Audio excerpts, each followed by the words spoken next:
Hi everyone, welcome to another edition of the Svarim Chatter podcast and another episode, the third episode in the mini-series here on Rabbi Elazar Fleckles, his life and legacy of the Tshuv Me'ava. And again, this mini-series is sponsored by Mechon Netzach Yaakov, L'chvoid Rabbi Elazar Fleckles, the Tshuv Me'ava, and in honor of the printing of the Tshuv Me'ava and Rabbi Elazar Fleckles' 200th yard site is on Pesach, so this mini-series and the Tshuv Me'ava all commemorates his 200th yard site, now with the new edition of Tshuv Me'ava, complete with the newest volume on Even Ezra, published for the first time from manuscript, as well as the other Sfarim published by Mechon Netzach Yaakov previously, which is Oiles Chodesh Rishon, Oiles Chodesh Sheni, Oiles Chodesh Shlishi, Chazayin L'Moyed, Avos David, Haggadah Shel Pesach Ma'aser Rabbi Elazar. Those are all Sfarim that we're going to discuss on this episode, as well as Meleches HaKodesh. The Tshuv Me'ava was discussed in a previous episode, and the biography on a previous episode. This episode, I'm going to be joined once again by Moshe Tobal, who joined me for the episode to discuss the Tshuv Me'ava. So thank you, Moshe, for joining me once again. Thank you very, very much, Reb Nachi. It's a pleasure and a privilege to be with you again. So I think the first thing we're going to discuss is about Rabbi Elazar Fleckles himself as a writer, style of writing. So we already touched on this before in an earlier segment. And the way, again, like we said in the earlier segment, the disclaimer that this is only my perception. Everyone is, could have their own opinion. But this is the way I perceive it, and this is the way I understand it, and that's the way I'm going to present it. But everyone's entitled to their own perception.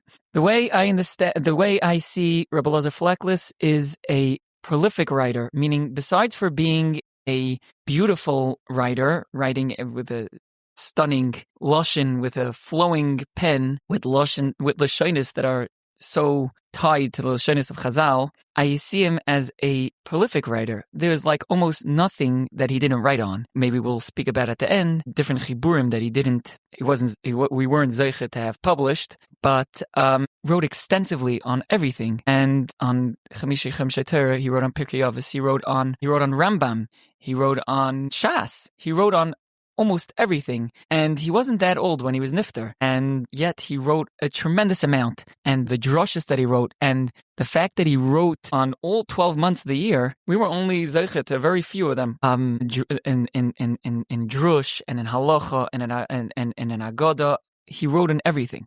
And the style of his writing, the way he writes is he weaves the lashonis of Chazal and the lashonis of psukim and the lashonis of midrashim into the language that he uses and he uses it like I don't like to say this, but he uses it like puns, like to bring out his point. He would bring it out with a lashon of Chazal. The lashonis of Chazal and the lashonis of psukim he uses to bring out the point and to express his point that he's trying to make in a very beautiful way that people can appreciate, especially when they understand where he's coming from in the Gemara or in the Medrash or in the Psukim, and it brings it out with a certain sharpness, a certain sharpkeit that drives the message home. I would say that, this is the way I understand that the Amiroim used to open up their shiurim with Mila de Bechusa, because it's Pesach the Lev HaShemim.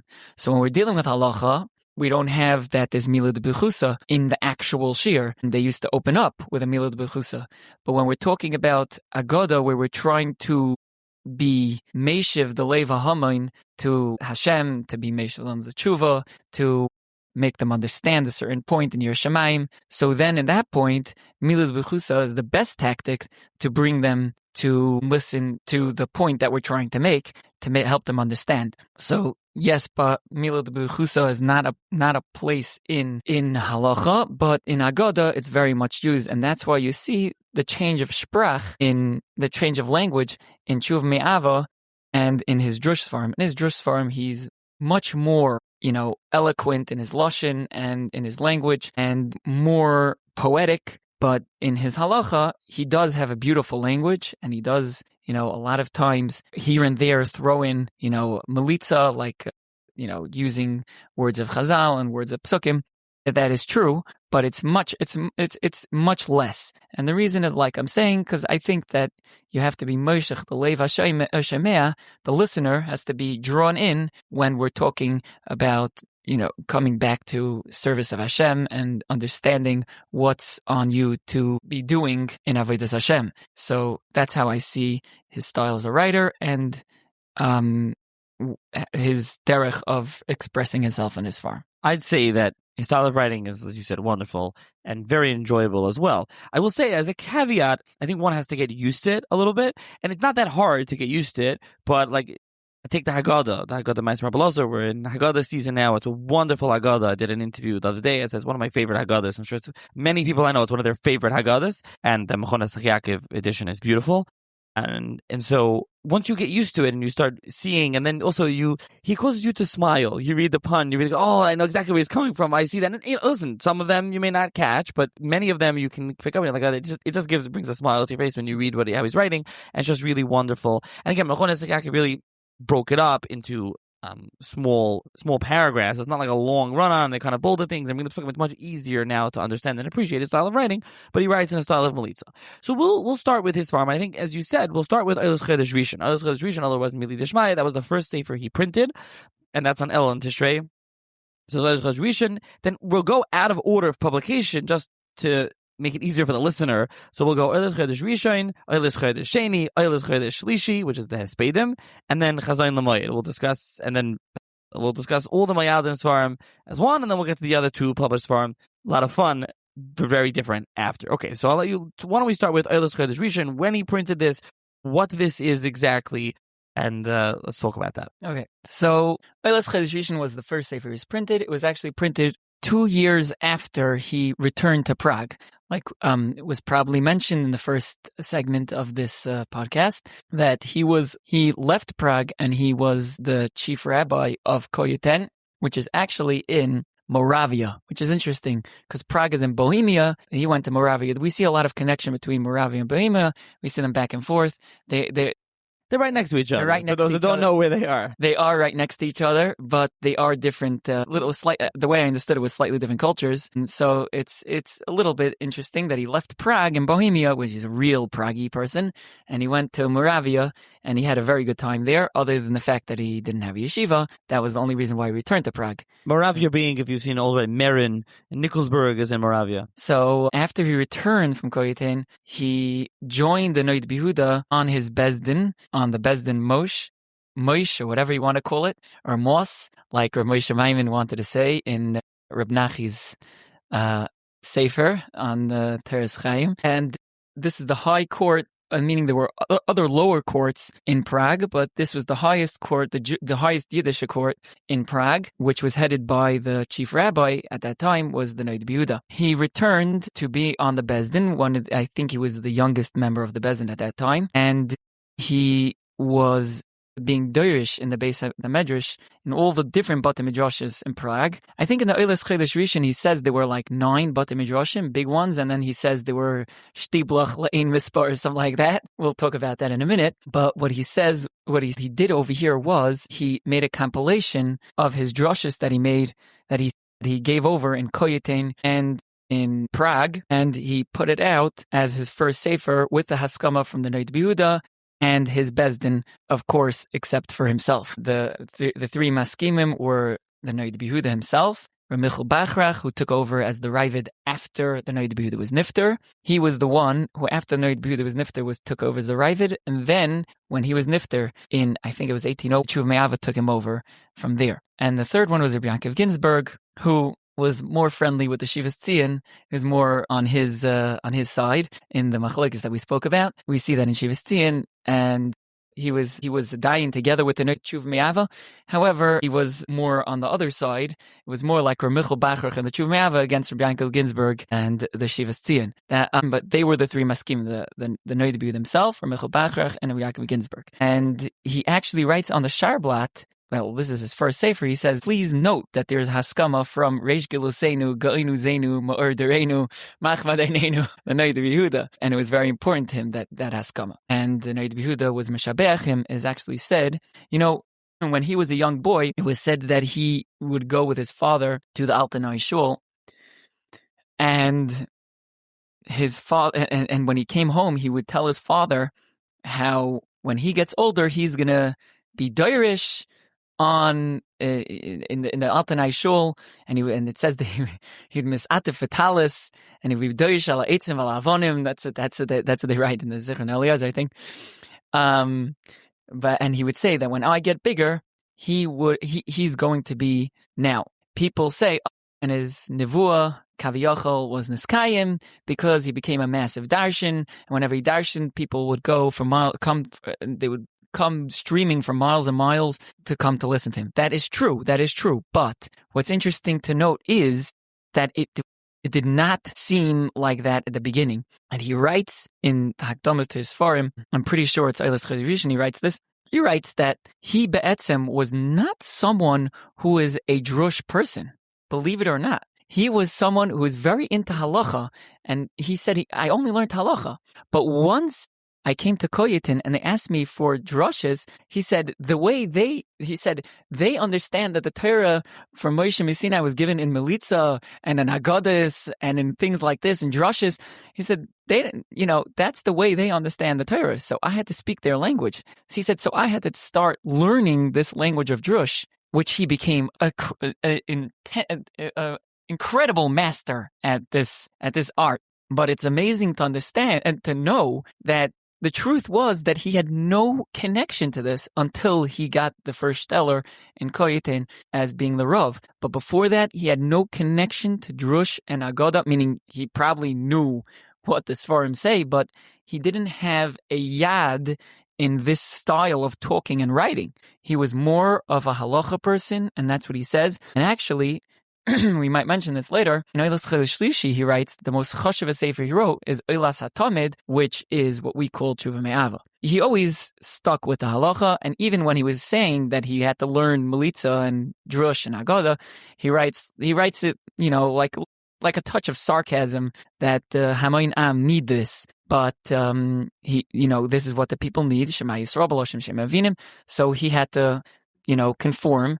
And he became a complete master in this art, and like we see from all his Sfarim. I want to jump in. I think that speaks also to just think about a yeshiva bacher, a young man who goes and becomes a rav, and they use this thing yeshiva, learning Gemara, learning halacha, and they're pressed into action. Now they need to come up with drushes, and I got it for the balabatim, and so he was forced to say, I got it. It's interesting anyway seeing him say this. This is, he mentioned this on Nivas in the last episode. The Rabbi Elazar Fleckles is a master at Drush and Agada and Melitza. I don't know if we're not going to take him seriously here, but it says Aniva speaking says he had no idea how to say, you read this, it's a masterwork on Agada. But yeah, continue. So he came back to Prague, and he joined the Noid Behuda on his Bezdin, like I mentioned before, and they asked him to say a drush in the Altanai Shul. It is said in the Zichron Elazar, they say, this is his grandson, he says that the Noid Behuda was sitting there in the crowd and his eyes were pouring tears on the nachas that he had from the fact that he was able to be maibid such a Talmud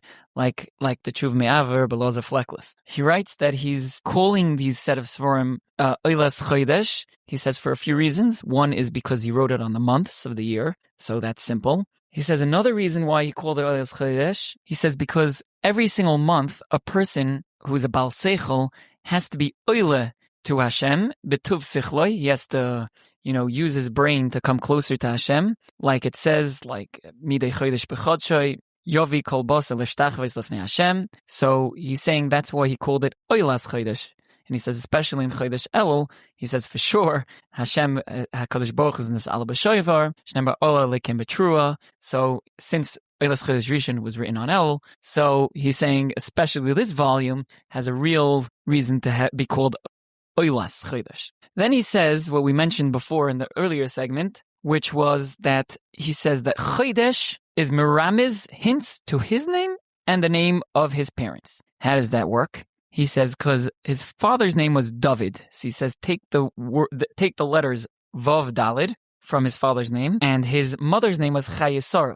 So take Ches Shin. So Ches Shin Vav Dalid spells Chodesh. And he says besides for that, he says Chodesh is gematria my name, Eliezer, which we said really doesn't really work out because his name was Elazar. So we mentioned maybe possibly he was called Laser, or, because the Beis Shmuel says that there's Eliezer that's called Laser, as our Eliezer that's called Lazar. And Elazar that's called Laser. So we said maybe that's possible how we can connect it, but it's very interesting because his name was truly Elazar, not Eliezer. So he styled the Sefer to be 12 volumes, right? The first 4 volumes were supposed to be, the first 3 volumes were supposed to be under the title called Mili Deshmaya. That's a subtitle, meaning the big title, the major title was Eilis Chodesh, and then the subtitle was supposed to be called Mili Deshmaya. And that was for Elul, Tishrei, and Cheshvan. Then he had the next one, which was going for Kislev, Shvat, and Adar, which was supposed to be called Mili Derabonon. And then the next one, which was, because I guess the first one, Mili Derabonon, was the first half of Adar, and so this was the second half of Adar, I guess after Purim, and Nisan is called Mili de Pischa. And that's because, the Gemara asks, next year, I think Nachi, next year is the leap year, correct? So the Gemara asks, which Purim should we keep? Should we keep the first one or should we keep the second Purim? So the Gemara says first we should maybe keep the first Purim. The first Purim should be real Purim. But the Gemara says at the end, it comes out, no. And if you look at Rashi over there in Megillah, the way, if I remember correctly, Rashi says because the Nisim of Purim are like a prelude to the Nisim of Pesach. So therefore, I understand that he was calling the Chatzi Adar and Nisan Mila de Pischa because it's all really one big nace that we're supposed to be understanding the connection. And then he had Chatzi Nisan and Iyar. It's called Mili de Ovis. That's the time that we focus on our midas. That was the time that the Talmidim of Rabbi Kiva were nifter. That's the time when Klal Yisrael learns Pirkei Avos. And then he had from Chodesh Sivan, it's called Mili Daraisa. That doesn't need much explanation. And then he had Teves, Tammuz, Of, and Mises Tzadikim is called Mili de Hespeda. And the reason is because Mises Tzadikim is like Churban Beis HaMikdash. So he talks about the Churban Beis HaMikdash and Mises Tzadikim, which is in the same thing. That's all 12 months. And then, to be clear, he lays this program out at the beginning of the Dishmaya, so it's there, and there's even, each one has a subtitle, and he has a paragraph or two on each one explaining it. Now, it never came to be, but he himself, we're getting this information from him. Right. And then he has another thing, Milim Al Yosa, which was on the Parshas Shavua from the beginning to the end of the year. And we know from his other Svarim that especially, we know from his other Svarim that he called his Sefer Al Torah called Oilas Chayva. So it's interesting, at that time, when he wrote Oilas Chodesh Rishon, he hadn't named it yet. He was calling it Mili Dishmaya. So, like Reb Nachi said very nicely, Mili Mal Yasa, I'm sorry, it was called Mili Mal Yasa. Like Reb Nachi said just now, that we weren't Zeicha he didn't publish all these Svarim, and we're only Zeicha to a fraction of these Svarim, because Oilas Chodesh Rishon that we have in our hand is only volume 1 of Mili Dishmai, and then Oilas Chodesh Sheni was volume 2. Volume 3 already jumped to the last one, which is Mili de Hespeda, which was on it was Teves and Tammuz and Mises Tzadikim. So really, we were Zeicha to just a fraction of his works, and he had so much more to offer us. And this great work where he brings out all his drushes that he said is great, a great work of Musar together with Halacha and Agada all tied together. And it's just Moshech, the Lev HaKoireh, and like Reb Nachi said very nicely, it just, sometimes you could even burst out laughing when you read it from the pikchus and the beauty of what he did in his drush. And just to speak about something he said in the Oilas Chodesh, he brings a lot of times things that he heard from the Noid Yehuda himself, which are not printed in other places. This is the sole source for these shmuas from the Noid Yehuda. So just to give an short example, he brings a shmua that he heard from the Noid Yehuda on Mar ben Achosim Mar Bedaigas. He says, why does it have to be Mar ben Achosim Mar Bedaigas? He brings from the Noid Yehuda that he heard because Chazal say, Ein Adam Meis v'chatzi ta'avosa biyodai. that a person doesn't die and half of his taivas are in his hand. Meaning a person dies and he doesn't even have half of the taivas that he wanted throughout his life. So he said, so the more nechasim that a person has, the bigger hasagas he has, and the more he wants, so it makes more of a da'aga because he's going to be chasing after more and more, and ein adam meis v'chatzi ta'avos b'yadai, so his da'aga is going to be greater and greater when his hasaga goes bigger and bigger. And another thing he says in the Milei L'Shmai, he talks about, in the Eilas Chelis Rishon, in El, he was talking about in one of the Drushim, he was talking about how you have to, be nizer and vigilant on Shmir Shabbos. And he would talk about how in Koyetin, it would have to, a goy put out the lights in the base measures, because in those days, they had fires as lamps in the base measures, and they were afraid of fire. So they would get a goy to put out the fire. He said, he gave them musar about that, and he said in Prague there were more than 9 main Bate Midrashes. I think he says 9, and he says the little shuls la'ein mispar. He says, and not one of them ever put out the fire. And he said never had a problem with fire in the town. And he said in Koyetain they used to put out the fire, and every week there was another fire. He said until I was derish. He said the chef Yaakov says a heter to put out the fire. He says this sefer is for drush. Not really for halacha, but I could be mefarich. I could slug up everything he says in the sefer, meaning everything he said in that tshuva to be materit. And he says at the end of the day, he says, what's the big deal? To hire a shomer, a goyish shomer, to sit there the whole night and make sure that no fire happens. He says, and from when I instituted in Koyetin that they should not put out the fires, he said there was never a fire again on Shabbos in Koyetain. So it's amazing to see how his influence on Koyetain, and you see that Hashem was be'ezroi, and the siyata d'shmaya he had, that his psak was approved by Shemayim, that the town was suffering from fires every week, and then all of a sudden he gave his psak, and that was it. No more fires. So it's just an amazing point that we saw from the Eilas Chelis Rishon. Another thing to mention about it is that he does say at the beginning of each drasha where he gave the drasha. So this volume especially, we know, was given these drashas, he gave these drashas. And again, you have the age-old question of, was the drasha given exactly the way that it's written in the sefer? Definitely, your answer is correct. Not. Was this changed? Was this from the notes before, changed after, whatever? That's a different conversation about drashas in general. For example, Drush Aleph, he says he gave it Yoim Aleph Parshas Pinchas Beis HaKnesses Yeshena Chadasha, so the Alpnoi. The second one, Drush Beis, Shiva Dvar Moshe Derashti Chai El, the 18th of El, Tov Kof Mem Gimel, Bebeis HaKnesses Pinchas, Bekal Kodesh Prague, Pinchas Shul. The Pinchas Shul. The next one was given to Rashi Beis HaKnesses Klois, Chavav Elul. So you see all these drashas where they were given.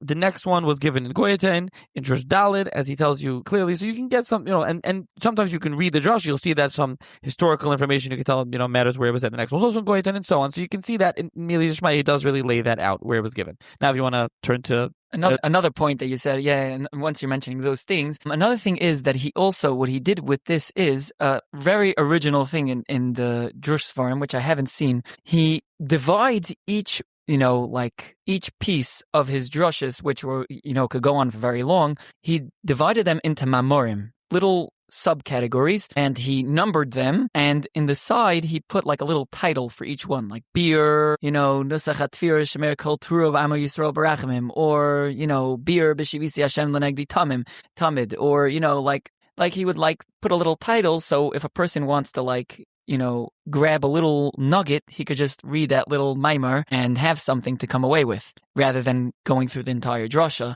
and having to pull out from what he read a whole long thing. And I think it's very helpful. And a lot of times he references, Ayin Mashik Osavti, Milei L'Shmaya, Maimer Ayin, like something like that. He'll send you there to be able to just, come to the exact spot without having to read the whole thing. All right, I think we should turn to Eilas Chelis Sheni now. Okay, so Eilas Chelis Sheni is again Milei L'Shmaya. He's, continuing with his, let's call it Sidra.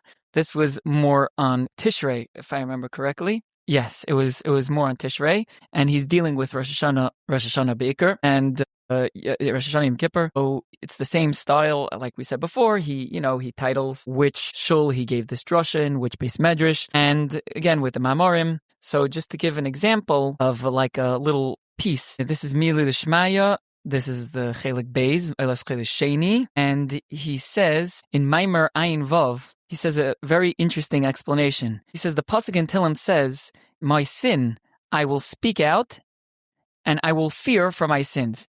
So he says this pasuk needs a lot of explanation. So he says like this.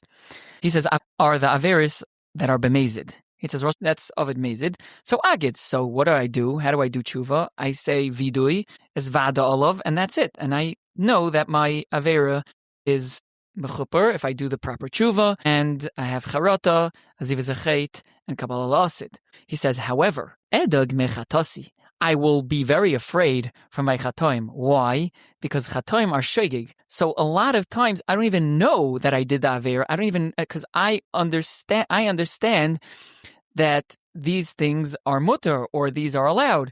So I could have many chas v'shalom, many averas that I don't even know that I have and that I'm doing, and I'm never going to be misvada on them. I'm never going to tshuva because I don't even know that they're averas. So that's why he says edoig, that I'll be afraid of my chatasi from my shoigig averas.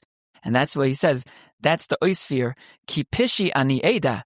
Because my sins, my zodoinah sins, my mazid sins, I know. So therefore I could be mizvada on them.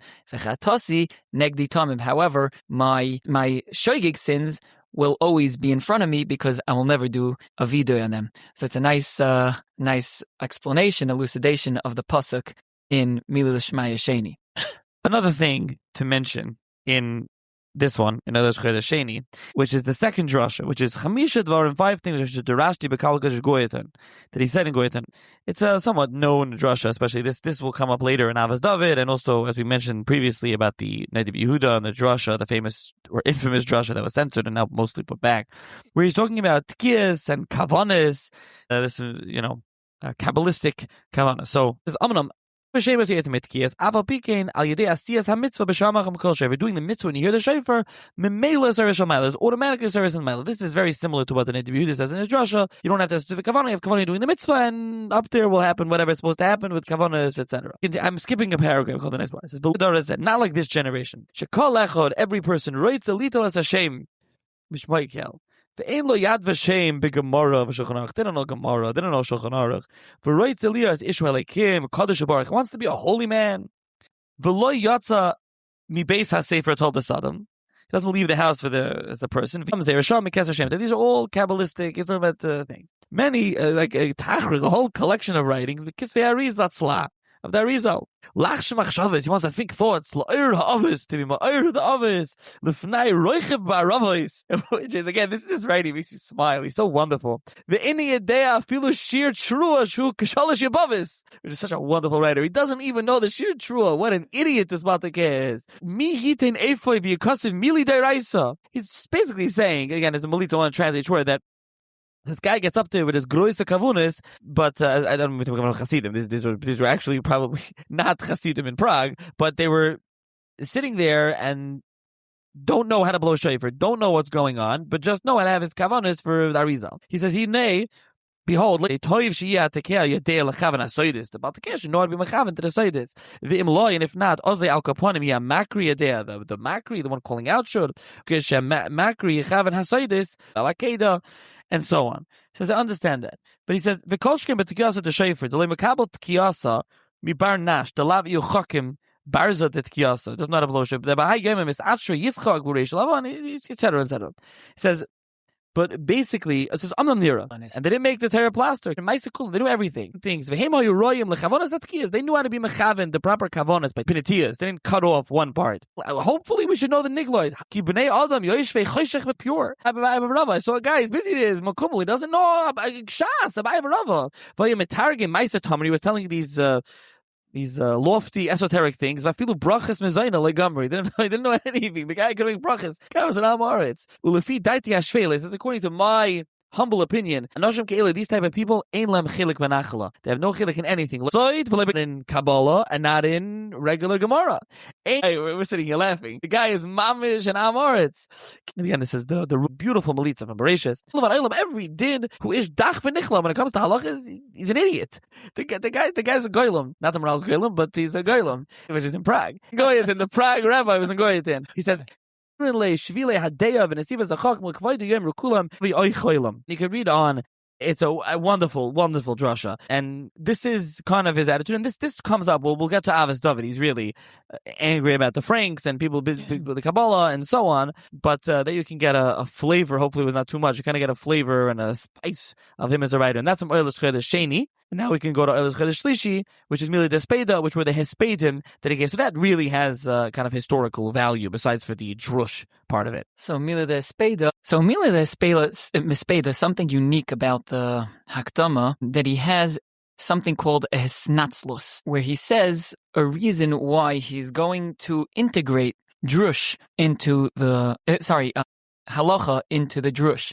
He says because people think that the only thing that's chashiv to them is, talking in halacha, and if you don't talk in halacha, so then you're Am Haaretz. Even if you're taka Talmid Chacham, but if you don't talk in halacha, then you're not worth listening to.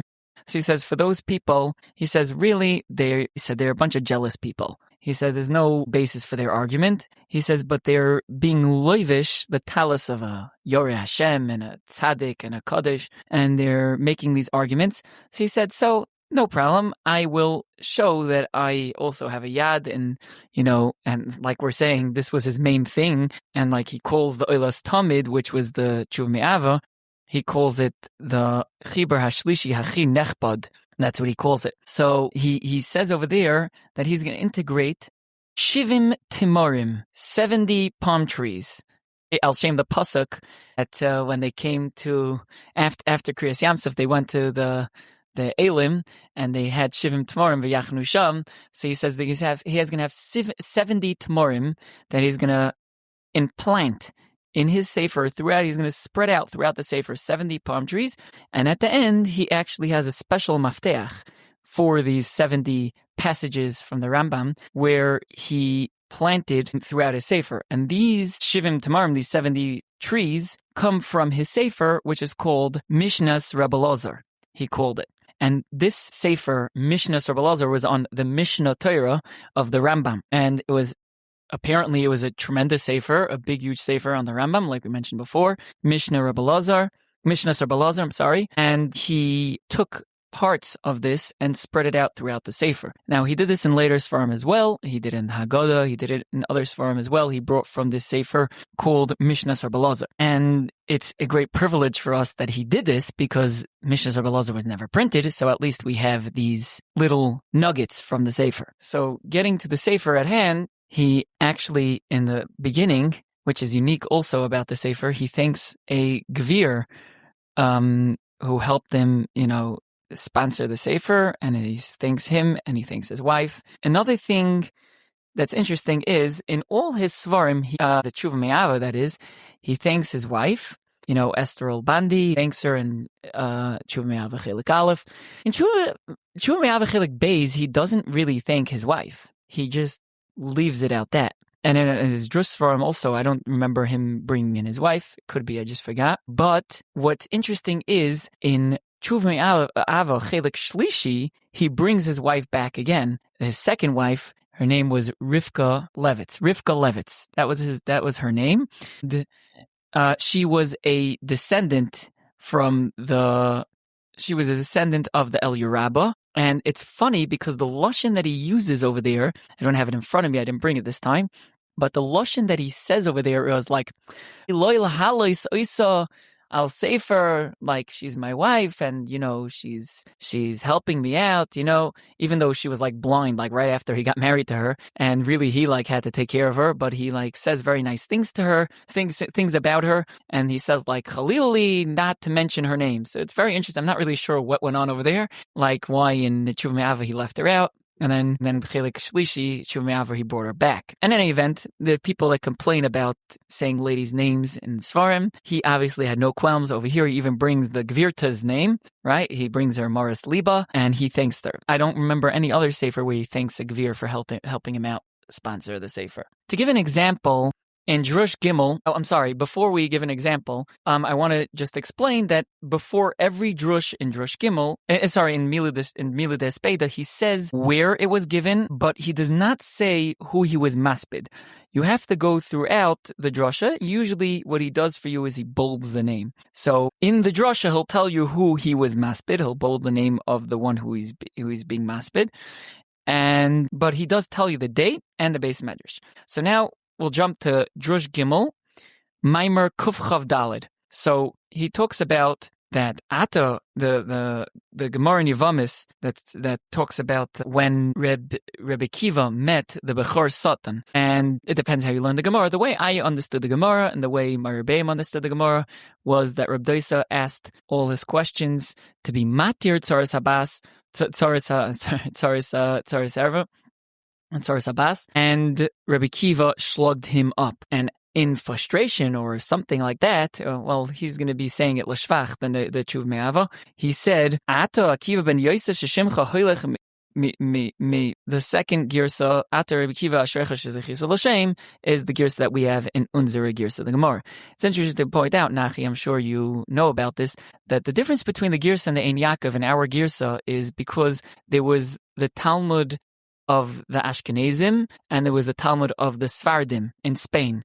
They had very many places where there were differences in the Girsois. That's why they have a difference in their Nusach of Asher Yotzar, many other brachas, and many things that say clearly in our Gemara, like our way of davening. But by the Sfardim, they have a different. I think they switch around Im Yipasech, Im Yisosem. But it's different because their girsa in the Gemara of Girsa Svarad had it different.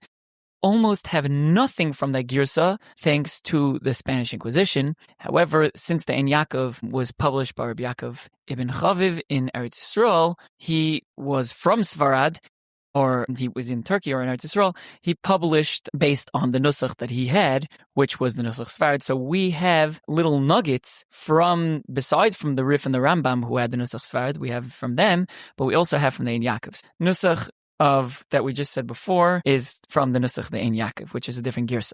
Now, anyways, he explains, what does this mean? Toiv Shem Mishem and Toiv, that a name is better than good oil. But what in the world is that supposed to mean? So he explains, he says, how do you get good oil? He says, well, the top of the tree, he says, is the place to get the best oil because the sun shines on it and it ripes the olives very well. So he says, the place to get the best oil, a shemen toiv, is from the top of the tree. He says, but that is a koyach achem ha'uruv boy.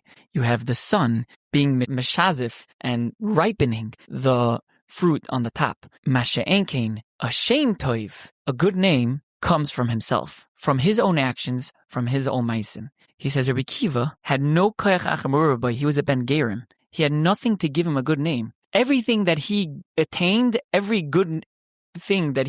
good name that he attained was through his own arbit and his own work. And he's saying that's why toiv shem mishem and toiv, because a good name that comes from yourself, from your own work, from your own arbit, your own effort that you put in, and your own dedication to avodas Hashem and Torah and Yiras Shamayim, that's better than something that comes from others. You have a good name from your father or from your status, from anything like that. You're a gvir, toiv shem mishem and toiv. Then, at the end of the Sefer, he has called Mila de Miriri. Mila de Miriri was, unfortunately, it sounds like, when he was printing the Sefer, the Noid Behuda was nifter. So he basically rushed to the printer's house and he stuck in a kuntris being maspid the Noid Behuda, and in a few shuls where he was, and he says the date and time when he was maspid the Noid Behuda, and the lashonis that he writes on the Noid Behuda are indescribable. How he calls him,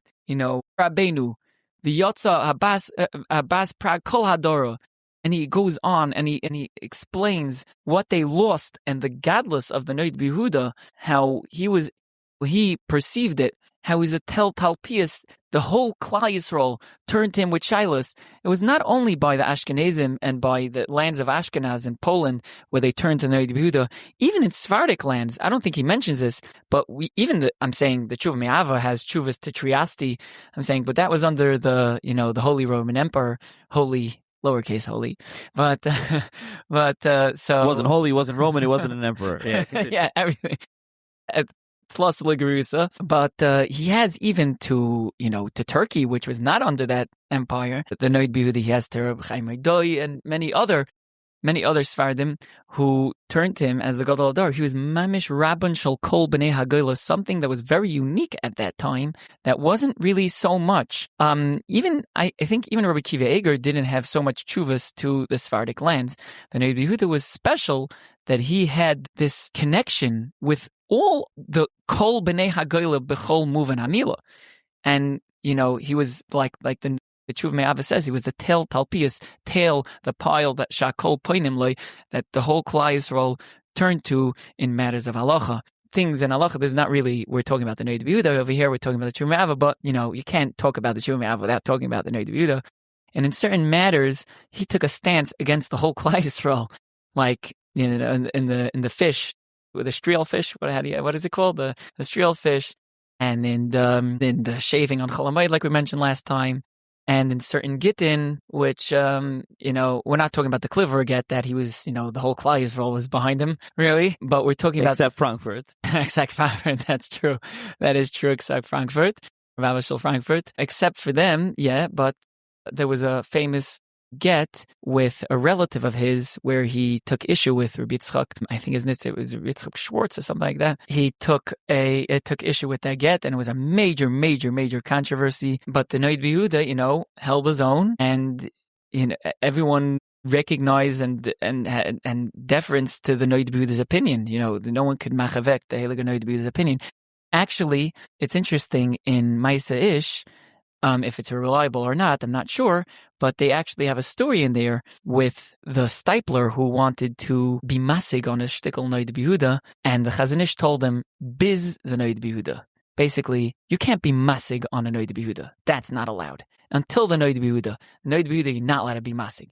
Meaning you could come out not like him in halacha, but to be masig on him, to argue on him in Havana and the Sugya, you can't. You can ask on him, you could come out not like him, but be masig on the Noid B'Yehuda, das kemenish done, that you can't do. The Noid B'Yehuda was way above us. Yeah, if you want to see the difference between a hasaga and a question, you can look at the Shem Agdolim, where he explains the difference between Hasagas HaRavid and the Kushis of the Ramach. Anyways, so that is called Mili de Meriri. He has a Hesped that's Drush Yud Zayin. So after that, he has Mili L'Tchia, where he talks about the inyan of Tchias HaMesim, a big drush on that. So that is for the Eilas Chodesh Shlishi. So now we're going to turn to Chazayin Lamoyed, which was actually the last sefer that the Tshuva Me'ava published in his lifetime. In the Akdama, he mentions how he is, he's 70 years old and he's getting older.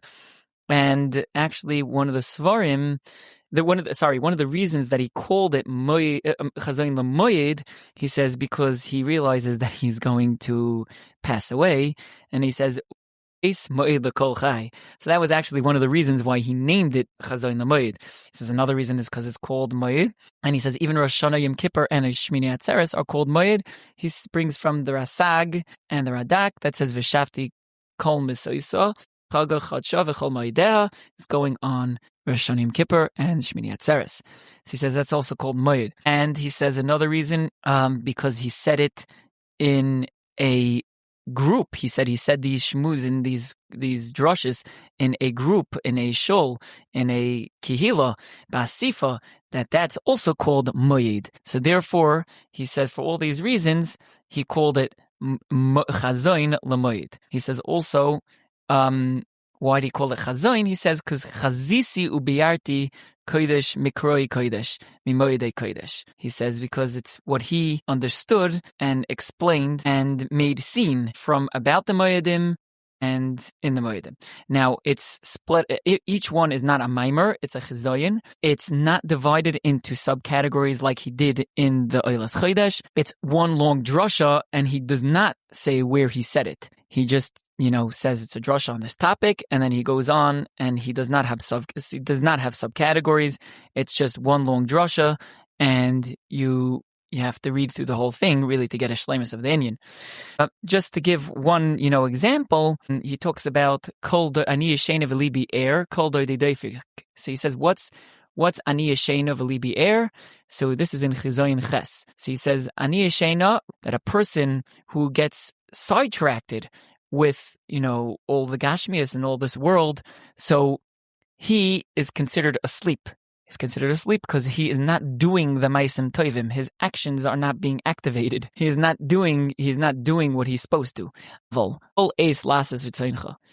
That my heart is awake and wants to do your rotzen. It brings from Shmois Rabbah, Ani Yeshena Min HaMitzvos, that in action he's sleeping, and however my heart is up and awake to do them.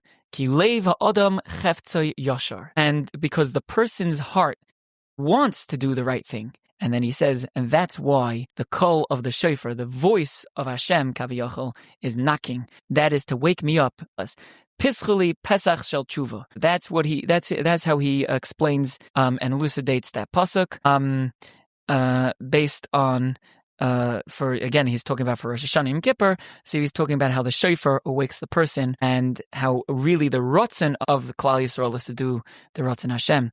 And like we say in the Gemara Brachos, but what's ma'akiv, sar shebe isa, shibin malchias, that is what is stopping us from doing rotzen Hashem. It's the chitzonius, not the pnimius. Okay, so now we'll turn to the last of the Mayadim Sfarim, which is his Agadah Shal Pesach, Ma'aser Rabbi Elazar, very apropos this time of year. And as I said, I did an interview with someone I mentioned. This is one of my favorite Haggadahs, and as I said earlier, one of many people's favorite Haggadahs. Really a wonderful Haggadah. It's not too long. Also, it's very doable. You can easily get through this before the Seder. There's some wonderful things in here. The one that I mentioned there, and that we were schmoozing before we started recording, that I mentioned, is where he says, and he says, I have a small question which is very big to me. I don't understand. We're giving thanks to Hashem. If Hashem didn't take us out, we have to give him thanks. I don't understand. Hashem promised Avraham is going to take his kids out, but we don't give thanks. Hashem promised he has to do that. What's the thank you for? So then it's a simple question. We think, then he asked this type of question. It's really classic him. And then he says, no, there's a big difference in an eved that goes out when the master wants to free him, or an eved that the master is forced to free him. And you can look there. I don't know,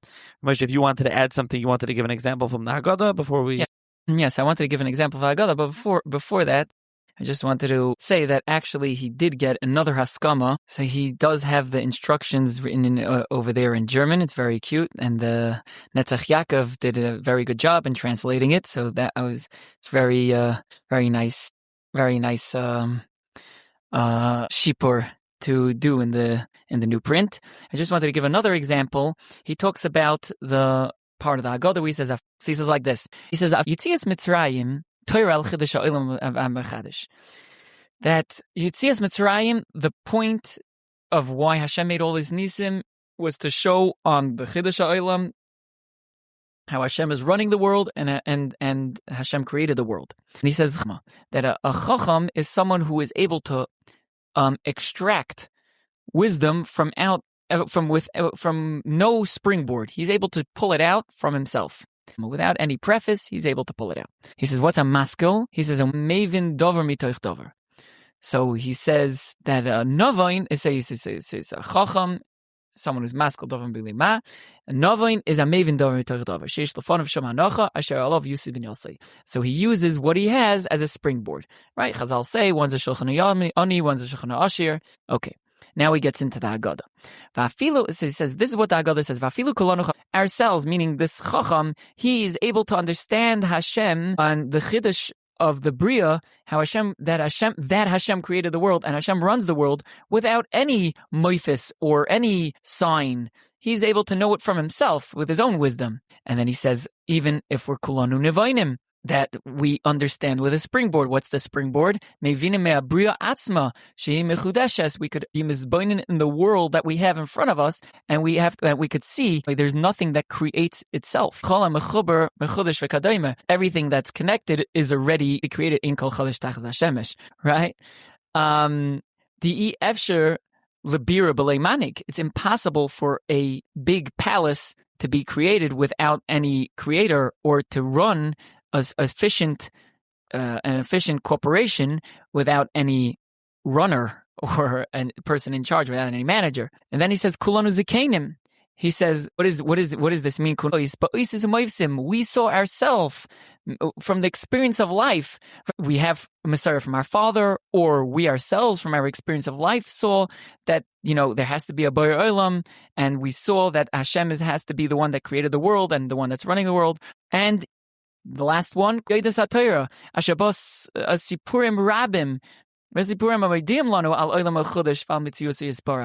have from the Torah many stories that prove that Hashem is the one who created the world and the one who runs the world, right? Im kol zeh, even though we already know that the Chiddush HaOlam and the running of the world was done al yidei Hashem, still mitzvah aleinu l'saper b'yitzias Mitzrayim. We still have a chiyuv, and the reason why is because the emunah needs a chizik always. And even if we already know all these from ourselves, we still have to be mechazik ourselves on Pesach with the mekurs of emunah, with Sipur Yitzias Mitzrayim.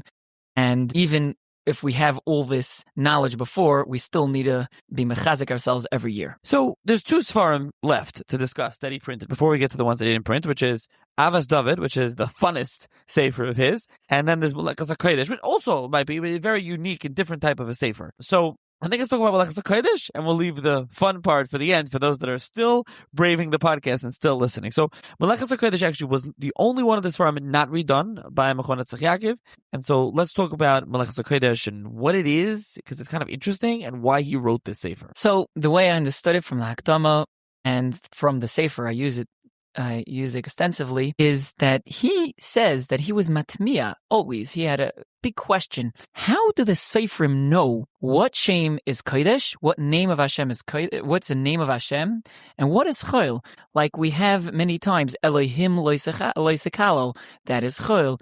Have that they brought the Evet Ivri Vayikra Elohim, that's Chol, and then we have many times that it's Elohim, that it's Kodesh, and we have many times that we have El is Chol, and then we have it that it's Kale. So how did they know which ones were Kodesh and which ones were Chol? And he said he had this big problem. He asked many people. He said he never really got an answer. And then he said he had a certain Talmud whose father was a Sofer, so he right away pounced on him and he said, how does your father know which ones are Kodesh, which ones is Chol? So he said, my father has this sefer, Meir Nisiv. That was the name of the sefer, a kuntris. So he said, please bring it to me. So he brought him the sefer from his father. It was like a kuntris. And he said, basically this sefer went through all the shemas which are Kodesh, which are Chol. And he said, it was a very good sefer. It was a very nice sefer. But he said, and a lot of times I didn't agree with what he said.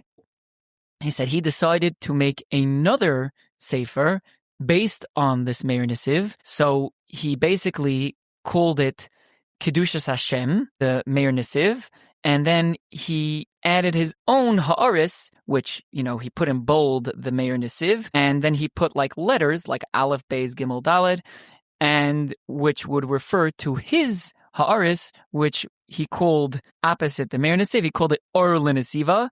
And for his name that he gave to the Meir Nisiv, Kedushas Hashem, he put his name Tosefes Kedusha. And over there, he either agrees or disagrees with the Meir Nisiv, Kedushas Hashem, and he'll either explain his position against what he says, or sometimes just, bleib schwer and say, well, he says this, but you could say the opposite, and I don't know what to do, and just leave it at that. What's interesting is that in Tshuva Me'ava Chela Gimel, he has a summary he goes through all the shemas of Keil Elokim that are in the Torah, and he just says either Kodesh, Chol, or Tzarachian. And that's what he does. In the back of the Melechas HaKodesh, he has a kuntris called Melechas HaKodesh Kuntris Sheni, where he goes into sugyas about Safras, about, Stam Lishma, and, having in mind Badas Karis, as like mini chuvas on Inyane Safras. And what's interesting to know is that on page Chav Ches, there was a hashmata from the Tfus, and in many copies, in my copy that I have in front of you, he actually added it by hand. Inside, like you could see over here, he added it with his own pen and hand, Amar Mechaber Nishmat Vatfus, Raya, May Sanhedrin, what he says over there. Actually, Bamukam, sorry. He brings a Raya by hand. But this is in the Chuvas in the back. Now, I noticed that there was one company that did redo the Melechas HaKodesh, but for whatever reason, they left out this Hashmata from the Tus. So it was Nishmat Me'atfus. If if Mechai Netzach Yaakov ever wants to redo the Melechus HaKodesh, he has to, it's very important to make sure to bring in that Nishmat Me'atfus, which the Tshuv Me'ava saw it so necessary to add it in by hand in many copies. The reason why they could have missed this Hagah from the Melechus HaKodesh is because there are many times where, according to Shmerel, he said it's not the Ksav Yad of Mechaber, but he had a sefer added in on the back of the Sharbla. They would write Ayin Daf Chof Ches Nishmat Me'atfos. However, mine was Me'usher by Shmerel that it was written by his own hand. He also says Amar HaMechaber. Now, in the end of Melechus HaKodesh, he has another kuntris called Nefesh David v'Nefesh Chaya, and that was for Le'ilui Nishmas' father and Le'ilui Nishmas' mother, where he has over there, Drushim over there in the back for Le'ilui Nishmasam of his parents. And to give an example of an interesting point in Melechus HaKodesh, so a very interesting example is in Shemos Paragimel, where it says that you will be for Aaron as a Elohim. Well, you'll be Elohim. Ti Eloi Elohim, right? For Aaron and for Paroi. So he says from the Meir Nesiv and the Kedushas Hashem, Ata Ti Eloi Elohim Chol Ketargumoi Ve'at Ti Eloi L'Rav. You'll be like a master. V'chein Yonasan, and also in Targum Yonasan, v'chein Pirush Rashi, v'Ibn Ezra, v'Ralbag, that it's all Chol. Now, the Tshuva Me'ava and the Tesefes Kedushas comments on this, Min Kodom Hashem, that you'll be like someone who teaches from in front of Hashem. Afal pi shuhu achicha hagadol mimcha, even though he's your older brother, Aaron, his fear will be, your fear will be on him. Just like my fear is on you, his fear will be, just like you have fear of me, so too he will have fear of you. Hare, Darshu Elokim ze Kodesh. Way he understands the Targum Yerushalmi and the Shemos Rabbah, that he was Darish, Va'ata Ti Eloi Le'Elokim, he brings from the Maram Alshich, V'chulu, V'chein V'bir, which he mentioned before in the Tshuva Me'ava on Piyutim. He's mentioning him again over here, was Rav Shlomo Dubno. And that's in Bereshis of the Be'er of Moses Mendelssohn's Chumash. The Bereshis is Shlomo Dubno. Va'ata Ti Eloi Le'Elokim, Noisin Harayin B'Lev Ish, Kein Ata Toidia La'Aaron Machshavas Libcha. Mendelssohn's German translation of the Chumash on the top of the Be'er. Misafik. So therefore he is machmir. He's saying that you should have in mind l'shem kodesh misafik. Because again, the whole sefer the agenda was, because since every shame of Hashem you have to have in mind kodesh if it's kodesh. So therefore, the point of the sefer was to show you which ones to have in mind kodesh and which ones not to have in mind kodesh. So he's saying over here, you should have in mind misafik kodesh. A very interesting, unique sefer. As you mentioned, it was redone once. It's not available. It wasn't done, the whole sefer. It wasn't done as well as Machon Netzach Yaakov does Svarim. Let's put it that way. And so perhaps this will, to finish off the set, Machon Netzach Yaakov will publish this next. But for now, it's not done. But that's the other sefer of Elazar Fleckles. Okay, now we turn to the funnest, it was interesting sefer of Elazar Fleckles, Avas David, who first of all it says Me'es Elazar ibn David with the nun, the end of nun with the apostrophe. I don't know where that's from. He wasn't inspired. He writes in other places. Well, I don't know Elazar ibn David, or something because of Maraf, or it's Elazar ibn David. Here. Yeah, he writes other stuff as well. And again, so this sefer was the Lachim Kagibur. It said, I'm not going to read all his whole language. And it was to fight against the Franks. So the Franks were notorious. There was many Franks in Prague. And by the way, it's published B'Shnas Tameim La Nefesh. And there's quite in the Machon Netzach Yaakov edition. So it's published together with Oiles Chodesh Sheni. And there's a very, very long introduction about this, really taking from the sefer and other places. And well worth reading. So the Avas David, and we can pull out from bits and pieces. Mine that I have in front of me, it tabbed up, underlined, wrote notes on the side. So I'll try to pick through the parts that when I went through this a while ago and reading through it, there's some, again, wonderful Melitza in here, and really you can tell his fire and his hatred of these people, and he thought there was a big kilkel with them, and he was really trying to be, I think Ramesh, you said in the last episode, they'd be really even have to calm him down at some point. He was so fire and brimstone against these people. So go ahead, you can talk a little bit about Avas David, and I'll interject, and we'll read some quotes from it. Again, just go through just parts of it. I mean, for those interested, obviously, highly recommend reading this. You can pick this up. This is quote-unquote fun reading at any time. So, as a little hakdama to this whole episode about the Shabsoim and the hate that he had, I want to say that from the hakdama, it looks like his hatred was born from birth. That his father implanted in him the hatred for the Frankistim and for the Berechinin and the Shabtai Tzvinians, and that's why he always has, Bish as the Rashi Tevis throughout the Sefer. He says, I don't want to mention their name all the time, so he refers to them as Bish, which is Berechia, Yaakov, and Shapsi for Shabtai Tzvi, Berechia, and Yaakov Frank, Shem Yisharam Yirkov. Yes, you could say on them. And he says that his father, brought him up with the chinuch that these people are people you stay away from and they're terrible people and horrible people. I think that, and he said when he went to Rabbi Yehuda, he also told him stories about them and how horrible they are and how terrible they are. And I wanted to say that, his fire seemed to burn very intently, like Reb Nachi was saying before, that in the Chuvas in the Chuvas Chuv Me'ava, in Kuf Yud, he has a tshuva about a Sefer Torah that was written by these fellows, and he really goes very sharply at it. And he says, we're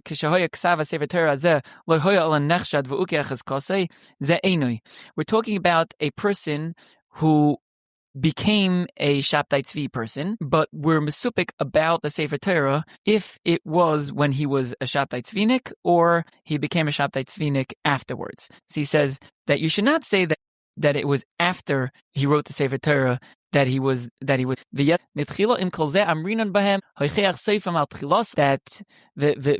Rishon Merecha ze bar lemisha baki b'maaseh mamukol mikol shekaim b'sofer harosha az ponim hazeh shoy nechshad miyom yamima shemikasa risho v'yasher chayli hayisi oimer k'mashe kosav reptar ekapechas bonai. He says that I will. He Kaviyachol, he was like cursing himself if he doesn't do this. He said, if this Sefer Torah comes to my hand, I'll burn it with the Shemas of Hashem, and I'll call it a Yom Tiv. So he's turning to the Noid Yehuda and asking what to do. He said, if it's up to me, I would take the Sefer Torah with the names of Hashem, burn it all, and call it a Yom Tiv on that day. And the Noid Yehuda answers him. Again, he in Kuf Yud Beis, Ois Gimel, he says, again, he curses him out. We always say with these Shabtsoim that they hide their beliefs. So when we see that he was Hikdiach Tavshila Barabim, so we say, Hoicheach Seif al Tchilasai. Shebeshasha Nechshad, Honichshach Shudim Lios Oisach Shudim Ksherim, Kikemat Asher Isi, Bemisha Nechshad Boze, Shayanoki Legamri, Ve'im Ein Boy, Kuloi yesh b'miktsasai. He says, from the little that I saw, someone who is nechshad in this, that it's impossible that he was naki legamri. V'im ein boy kuloi yesh b'miktsasai. And if he doesn't have all, he has some. V'zeh b'mi shenishu ma'asav sesumim, aval zeh shelabasoif nizgar shoisha hayatomim mitchilasai. He says, all this that I saw b'ma'acher isi, that's only talking about. He's saying that that's only talking about someone that was nechshad, but someone that he was found to be bad. So then, nizgala soif al tchilosoi, v'shosha yatom v'tchilosoi v'yesh lignois ha-sefer, aval yire sheyiye b'li machlekes. V'ksiv v'esatznuim chachom v'etzatzu chachma v'divrei chachom v'menachas nishmaim. He's saying, Maisa, don't make a fight about it. Calm down. Relax. He says, don't make a fight about it. You want to burn it. I know you want to burn it. Be goinezit and do it. He says that's tznuim chachma and divrei chacham benachas nishmoy. So you see, the Noid Yehuda had to tone him down a little bit over here, but you see he was very sharp, and he was saying that from the little he saw, he never saw someone that was nechshad, that was completely nucky from the kas of Shabtai Tzvi. Now, getting to Avos David, he starts off very, very, he brings with a big hakdama, and he talks about how the Frankistim, why he was writing a sefer about them. And he says the reason why he writes the sefer about them is because that they marry themselves like they're, kosher people and good people, and they spread their tumah and their bad, disgusting ideas to people, and people look at them as, respectable people and holy people, and Kodesh, they look at them like, heilige Menschen, and they're Isaac and Kabbalah, and they look like big Yerushalayim. And throughout the Sefer, he talks about, that brings what Yanai said to his wife. He said, don't be afraid of the Prushim, and don't be afraid of those that hate the Prushim. Be afraid of the Tzivuim, right? That's basically what the Sefer was saying. And he was coming to say how they were being moishech so many people to their shtusim and the halvalim, and with their remazim, might talk about that later. And he said he had to be derish this barabim in order to, stop the trend and to show them up for who they are and show everyone how terrible they are, so that no one should chas v'shalom fall after them.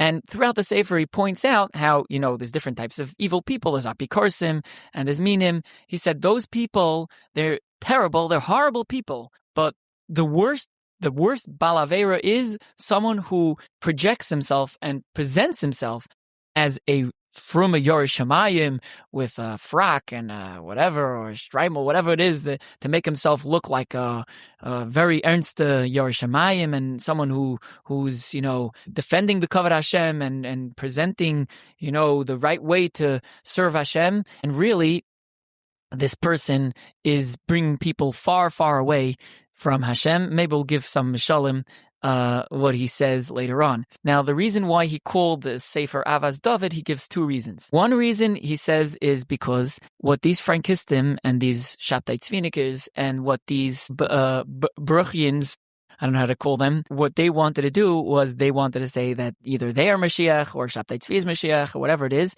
Basically, they want to say Shabtai Tzvi is Mashiach. Maybe they want to say they're the embodiment of Shabtai Tzvi, the return of Shabtai Tzvi, whatever you want to call it.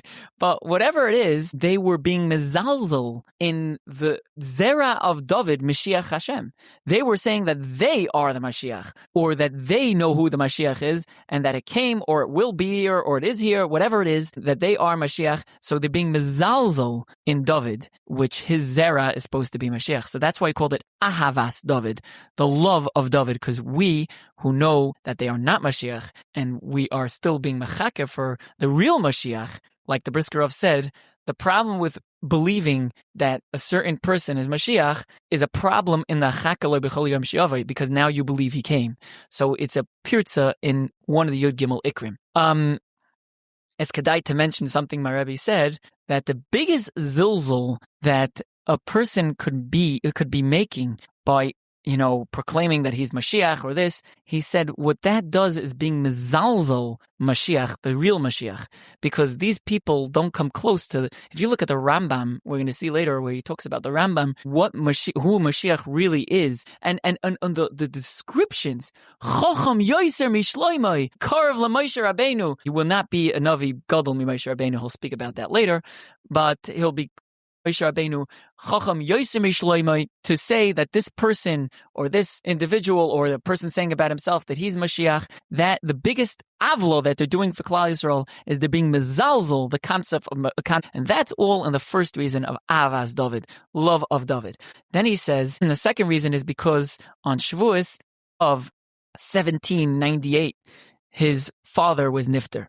In Tov Kuf Nun Ches, his father was nifter on Shavuos, on the first day of Shavuos, and he says that he goes, he explains how the Torah of a person is like Mechabed the father, and that's the best ner, and the Talmidei Chachamim give the best nachas ruach for the neshama. So therefore, he said he made he decided that the Oilas Chodesh Haravi'i, which I don't think got published unless the Oilas Ani was supposed to be this, because he says it's supposed to be talking about the Arbat Soimois, the Chamas Tzin, and the Silukam of Tzadikim. So I'm assuming if it's anything, it became Oilas Chodesh Hashlishi, which he called Oilas Chodesh Ravi, which he said he called that Ahavas David. However, he says, since in this Chibur, we also talk about, Mashiach, the Gula Sida, and we talk about Soimos, the Tzomach Hamishi, because in Shabtai Tzvi and Yaakov Frank, Yimach Shemam, they wanted to be mevatel these Soimos. So we talk about Soimos, and we talk about Tzadikim. He talks about Tzadikim that were nifter, and he talks about the Gula Sida. So therefore, he said, I'll call this Chibur as well, Avas David, I'll shame my father. Okay, I'll mention a few quotes. As I said before, when I went through Avas David, I underlined and I quoted it. So when I went through it about a year ago, I underlined and made notes and notations throughout. So I'll read some of those quotes, some of the things that jumped out that he said, some of the content, as well as some of his Melitza, which, as we mentioned, is so wonderful. So he starts off with his this is not in the beginning, so I'm jumping to where I'm starting off. Bishnas Hey Tov Chuf Hey, and I'm sure listeners are familiar from the Shabtai Tzvi series and Storm Chatter, and if you want to hear more, go listen there. V'lo hayu yomim watim, was not many days. Nisgalu avoinim v'nisgala kitzam. Became known ki tafsu es hamashiach umaruba bebegadim hatsoyim. He was maruba with what? With filthy begadim, not the play on the words of the Kohen Gadol. And again, I'm just skipping around, so this is not everything I'm going to read now is not like straight in order. It says Vakoil holach al arba kanfes aretz, all around the world. Mivuhalim with chufim playing Megillas Esther. They went out, the messengers chachmei kushanazina from Constantinople. The Mashiach that was anointed with Pishim nishmodu yachtov. They converted. It continues. Continuing on, and he lays out the whole story of Shabtai Tzvi here, going out, discusses the story of Shabtai Tzvi, various things that happened. He mentions Charles Shmuel, mentions Nathan of Gaza, he mentions many different aspects of it that we're not going to go through the whole story again. Anyway, you mentioned the Brachia, and then he talks about Jacob Frank, so he really discusses the whole Parsha, going through it. But then he starts discussing Mashiach, which is what you had been mentioning. So besides there's the fun stuff about Shabtai Tzvi, which is extensive. It says many people that thought they knew when Mashiach was coming. I mean, they started already Bar Kochba, right? More than 10. Im kol zeh loy malu libam lehachshilam bnei adam. They didn't fill their heart to be machshel bnei adam ba'aveira ketana agdela. They didn't do an aveira ketana agdela. You have those who they were false messiah, but they were reportedly holy men. Or whatever. He says, "Rak nishtagu b'shigoyinu b'varinu b'simam levo." So they tricked people. They were wrong. They were fake. They were false people, a scam, and so on. They wanted to be the Mashiach. They said they're Mashiach. They proclaimed themselves. They never told anyone to do any averis or anything's mutter. But in our dar, he's talking them, which is a play on who, so on, so on. He says, so the wonderful play on words of Mashiach, and then Masiach. That's a play on the Ramban's Hasog on the Ibn Ezra, where he says, Ine, I'm skipping around, and so on. He says he brings the Ran and the Rashba, where he says the Lav la'achar atchiyah kamer elazman misa kari la'asid lavoy. He starts talking about when is the Isman Misa and when is Tchiyas HaMesim. You want to jump in and add here? What his agenda over here was to say that they were saying that the Torah becomes batal when Mashiach comes, and they were basing it on this Gemara where it says that one of the Meroim said, I think it was Rabbi Yosef, he said that from here we see that the Torah becomes batal lasid lavoi. So he says that the Rashba and the Ran say lasid lavoi means b'shas misa. That's all it means. It doesn't mean that lasid lavoi when Mashiach comes it's going to be batal. And they wanted to say that the Rambam says that he has to be hoige b'Torah and he has to bring mekarev leiv alias, and that's all be isurim, that even lasid lavoi there is going to be a chiyuv, and he goes on to bring many rayas that lasid lavoi there is going to be a and that's what's so important with this sefer. It's not only a take on Shabtai Tzvi and Frank, it's also Rabbi Elazar Fleckles' messianic manifesto, if you will. He's explaining what Mashiach will be and what the Zman HaMashiach will be. And that's why it's very important, as we'll get into the next part, but continue. And he brings a few rayas from the Gemara. He brings one from Sanhedrin Tzadi Yomad Beis that says that Minayin l'tchiyas hamesim and Torah, and it says Shenemar v'nasatem imenu trumas Hashem le'Aaron HaKohen. So Zal ask v'chi Aaron la'olam kayom. The Gemara in Sanhedrin says Aaron's life is nifter, and not only that, v'aloy nichnas l'Eretz Yisrael shenoisem lo truma. He didn't even go into Eretz Yisrael that we should give him truma. So he says the Tshuva Me'ava. We see from here that the mitzvahs are going to be niskayim even lasid lavoi. You can't say mitzvahs betelas lasid lavoi, because if so, then how could you have that Aaron HaKohen is going to be kabel truma if the mitzvahs would be betelas? That was one raya. The next raya he says Chananya Mesim lasid lavoi tzrichim azoy shlisha v'shvi, that the when they get up from Tchias HaMesim, they're going to have hazah because of Tmei Meis. has to have a sprinkling from the paraduma on the third day and the seventh day from when he was perished from the tumah. So they asked Rabbi Shua ben Chananya in Alexandria. They asked him, do they need hazor shlishi shvi or ein tzrichin? Liksheyichyu. When they come to Ches HaMeisim, then we'll be smart. Meaning, then we'll think about it then. Okay, don't worry about it now. The Gemara says, he'll tell us what to do. He says, and Rishu ben Chanani didn't tell them what's the shiloh, what's the question, the mitzvah's betela. He didn't say that. He said, we'll handle the shiloh when it comes. And Rashi says that Rashi over there says. I'm sorry, the Gemara itself says they're divrei burus. So Rashi says, why are they divrei burus? Says the Tshuva Me'ava. Rashi says the reason why is because it's pashit. When Moshe Rabbeinu will come back to Ches HaMeisim, he will tell us what to do. Now, it says the Tshuva Me'ava, a fascinating point. He says from the Rambam we see that Ches HaMeisim is supposed to happen after Mashiach comes. And yet, who's going to tell us what to do? Not Mashiach. Moshe Rabbeinu. Because Moshe Rabbeinu is the one that will teach us the Torah always. And he says that's what Malachi, he says in the end of the Sefer, he says that's what Malachi was teaching. Zichru Torah's Moshe Avdi. We always have to remember Torah's Moshe Eved Hashem. And even when Mashiach comes, he won't be the one teaching us the Torah. Mashiach will only be teaching us Torah's Moshe. And Moshe Rabbeinu, when he gets Ches HaMeisim, he will be teaching us the Torah. And that's why the Chazal tell us, Moshe Rabbeinu imohem, he's going to tell us what to do, not Mashiach. Continues on, and he says, "On Masei Pesuam Me'avu Pesi," and so on. He says, until when is this going to happen? What is the shirish? What's the root of all this Shulchan Aruch? They don't sit and learn Gemara and Shulchan Aruch. Zoyar lechazek bin Yonam al shalshav v'tayu. All they sit and learn is midrashim and Zoyar. They didn't learn halacha, right? He's saying just learn Torah. You just have to learn the Gemara and Shulchan Aruch. That's what you have to do. That's what's important. That's the cause of all this. This is Ache V'Rei, Nemonim Berbrisi, that believe in the bris. Listen and live. Who Talmud HaKodesh v'Ha'iskim by Kedoshim. Someone who says and learn that is Kodesh. Anyway, it says that I have a Kabbalah, I have a tradition. It doesn't say who those are. And he says, he's not a Bakin Holshas. He's a big Makubal. This man is not Mashiach. Besides all the other malas that the Chachamim say, he has to be the biggest God like Gemara Paiskin. Al Godla Hazeh, who Bechlal Divrei Hanavit K'Liyav. You need to understand this and make sure that this is clear. Again, and this is real. Again, he's talking about Shabtai Tzvi and Brachya and Frank and all those that believe in these type of things. This is, again, by the way, similar language to what we read from the Drasha and other Chiddusheni. They don't know any halachas. All they sit and learn is Kabbalah. He says, Yan b'chol eila shaitim v'atipshim. All these shaitim v'atipshim, hamaskil yidoim, hayim b'nafshay ha'anak doim, ke'ena marshim ezulasam, and so on and so forth. He says, Baalei HaKabbalah, miyoim hayois Rasha Oritz. Again, he's talking about from Moshe Tzvi until his days. And just to jump ahead, we heard from our fathers. We see it every day. And this is a really fascinating passage. He says, I want to give thanks to the two great kings. Joseph II. Franz II. Why is he thanking them? I mean, this is standard. They did this from Teresa. They give thanks even to Rishayim because they lived in those lands. But what does he say about them?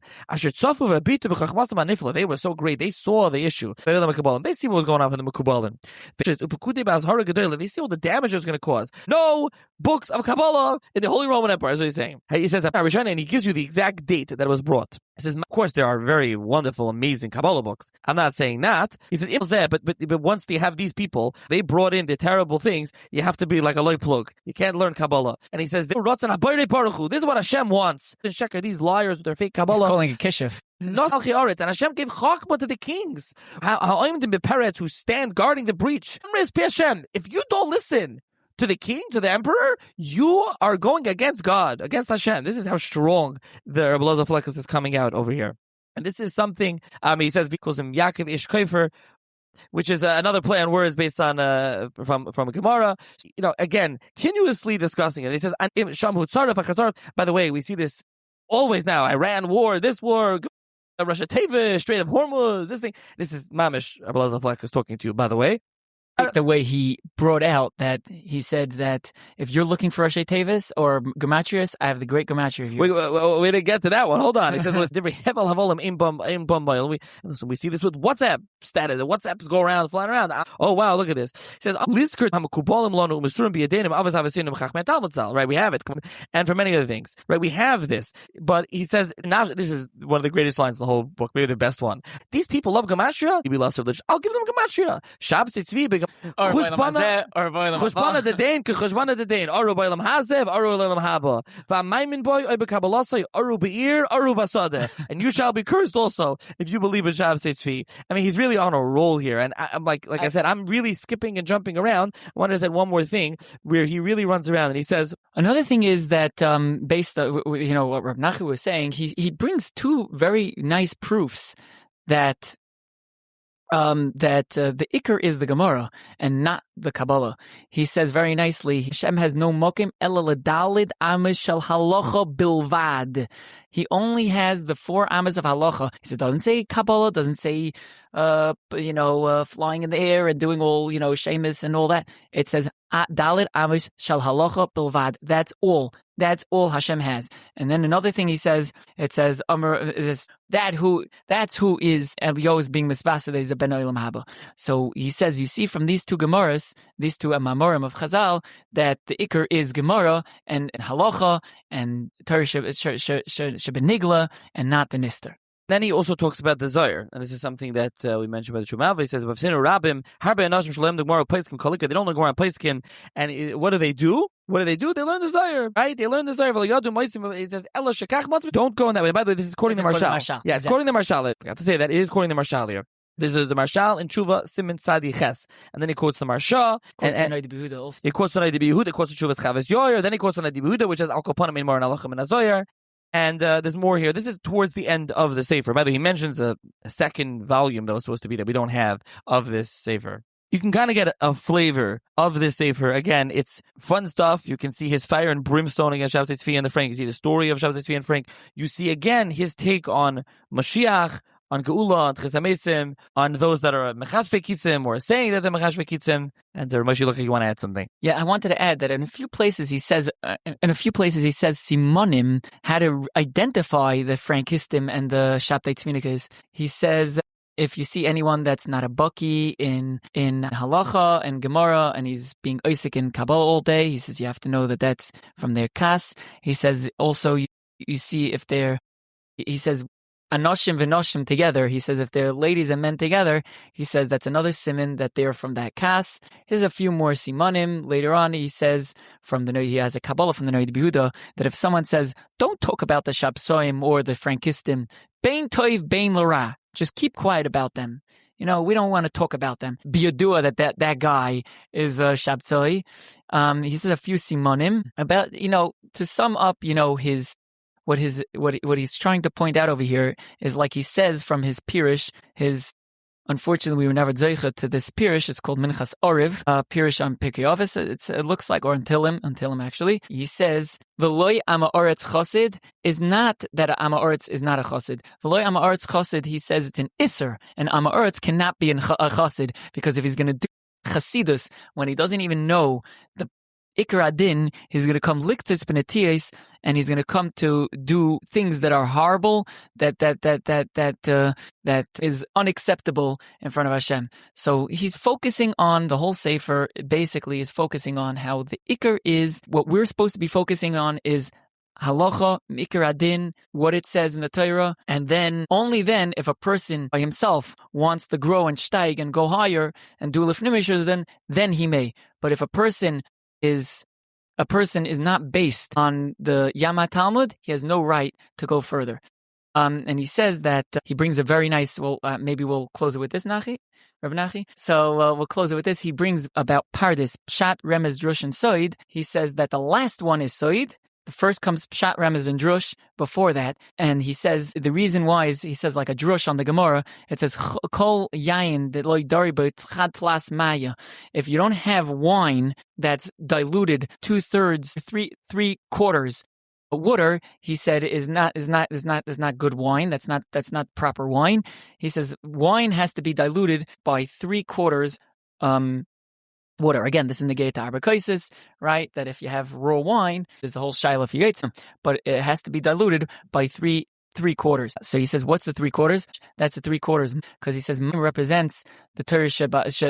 He says that's the Yama Talmud. He says that's all nigla. And he says soid is nimshal to wine. He says that's like the Goyin says,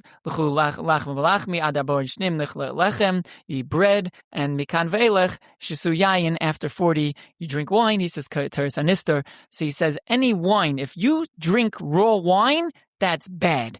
You have to dilute the wine with 3/4 water, which is Pshat, Remez, Drush, and Soid. The focus of the Sefer is basically to make an awareness that the main thing that we're supposed to be focusing on is halacha me'ikar hadin. Okay, so I would say if there's one Sefer, Elazar Fleckles, that you should pick up and read, it would be the Haggadah, the easiest, Meister of Elazar. Otherwise, it would be Avos David, which is included in the Eilos Chedesheni in the Machon Tzach Yaakov edition. You can purchase it there, and then that is really our mini-series on Rabbi Elazar Fleckles. I also forgot to mention, there is also a small little kuntras, Mevaser Toiv, in the back of this volume. Yeah, another more. So that's in here. It was a drush when the Emperor of Austria won the war. So again, like the same Yisoid, he's always supporting the Emperor. Yeah, that's the Machon Tzach printed after the Avos David. You can read it in there. So again, I would say Avos David would be the small one. If someone wants something fun and something interesting, that would be the one. Of course, Shuv Me'ava, and this monumental new edition published by Machon Tzach Yaakov with a new edition of Ebenezer, which was our lengthy prior episode. I think just to end, the one thing to end with, I guess, with 2 final points, though, we should end with. One is we've mentioned throughout many other Svarim and lost manuscripts of his that we know of. I don't know if you want to run down a whole list or just we mentioned a lot of them. So there are many Svarim that are lost and that are just... I think we mentioned all of them. We said there's on Pirkei Avos. We said there's one on Tilim. We said there's one on Parshias. Gemara. We said there's one on Gemara. And we said there's one on Rambam. And maybe another volume of Chuvas. And we said there is for sure another volume of Shuv Mishpat also. I just, one last thing, just to sum up everything, people ask me all the time, what was my connection to the Tshuva Me'ava? I say, through the Noid Yehuda, I got close to the Tshuva Me'ava. But, I always had a deep, connection to the Tshuva Me'ava by himself, even though I came through the Noid Yehuda. And what was interesting is I always was stoic to see the words in the Noid Yehuda, and the words of the Tshuva Me'ava, and I was always looking for his Svarim all over. I couldn't find it. And the most I was able to find but this was before the Netzach Yaakov came out with their great volumes on Drush, but the only thing I was able to find from the Tshuva Me'ava was Chelek Rishon of Tshuva Me'ava. That's all. Even Beis Gimel I couldn't find, and I was mishtoikik tamid for the words of the Heilige Tshuva Me'ava. And I remember I was speaking to my good friend Rabbi Meir Cohn from Judaica Plaza, and I remember I told him, Eli Meir, I really, really want to buy this from the Tshuva Me'ava. This is before I really bought any antiques. This is when I was just starting.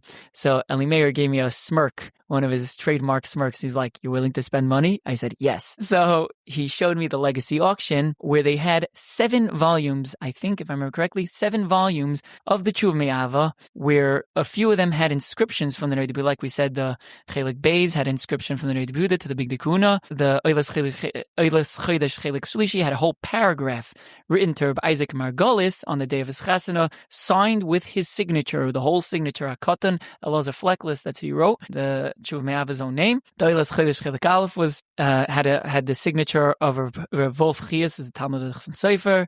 Melech HaKodesh had a Haggah actually from the Tshuva Me'ava, and Baruch Hashem, I was zeicha to this great rechush. And when I opened up the Tshuva Me'ava Chelik Aleph, I realized something astonishing. And what that is I was born on the Tshuva Me'ava's yard site. So it was just a fascinating detail. I remember Judah Schwartz was going out of his mind. So I have a deep connection with the Tshuva Me'ava, and I'm really excited to see this new chelik, and just the redone Tshuva Me'ava will be a great benefit for the Torah world, especially this new added edition. And I wanted to add one more hashmata, which I think is very important to speak about. That in Chelik Gimel, everyone attacks the Tshuva Me'ava for making some sort of kaviyachal, like a joke with the Noid Yehuda, that his shear, reason why it was double was because his thumb was double. So they all attack him. How could you say that? What do you think the Noid Yehuda didn't think? And I have what to say. The fact that the Chazon Ish said what he said, he was only coming from the words that he saw by Reb Chaim Noah. And Reb Chaim Noah was bringing it as a proof to his point that the Noid B'Yehuda was Chayzer. Which, if you look very carefully at the Tshuva Me'ava Chela Gimel, it's very, very, it's not good to say such a thing. I don't want to use the wrong word about Reb Chaim Noah, but I'm sorry, it's just not the point. And the Chazon Ish was just coming off that, and he said what he said.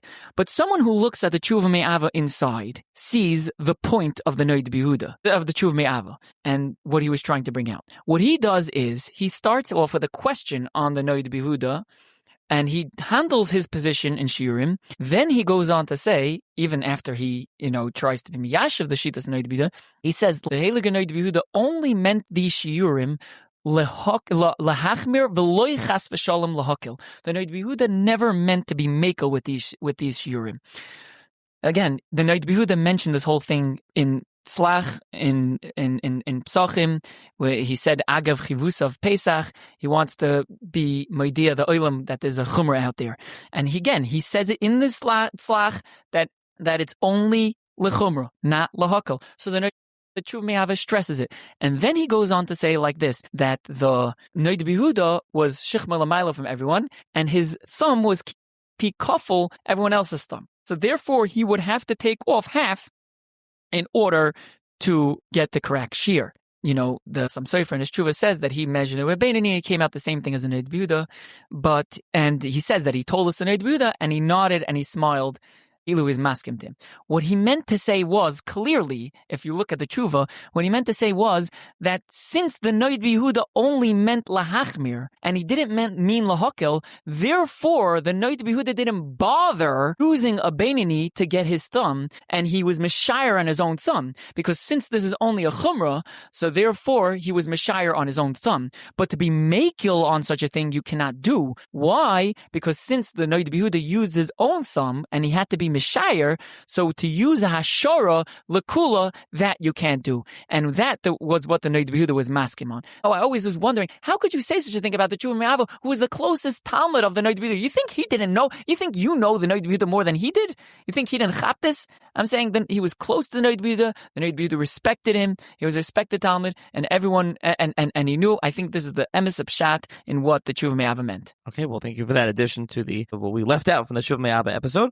And so, thank you, Moshe, for joining me for 2 episodes. Thank you to Rabbi Moshe Maimon for joining me with the first episode. Thank you to Mechonat Tzach Yaakov for sponsoring this mini-series, and also for publishing the Svarim of the Tshuva Me'ava of Rabbi Elazar Fleckles, the Eilish Chodesh Rishon, Sheni, Shlishi, Chasayin L'Moyed, Avos David, Ma'aser Rabbi Elazar, and now the Tshuva Me'ava in a wonderful, beautiful new edition that's really befitting for Rabbi Elazar Fleckles, for a tzaddik like this, and it should be a schus for Mechonat Tzach Yaakov, schus for all of us that we now have the ability to read and learn the Tshuva Me'ava, and it is Neshama Shadav Aliyah on his 200th yard site, this Chalamoid / Shvi Shel Pesach, and thank you, Moshe, once again for joining me. Okay, thank you for having me.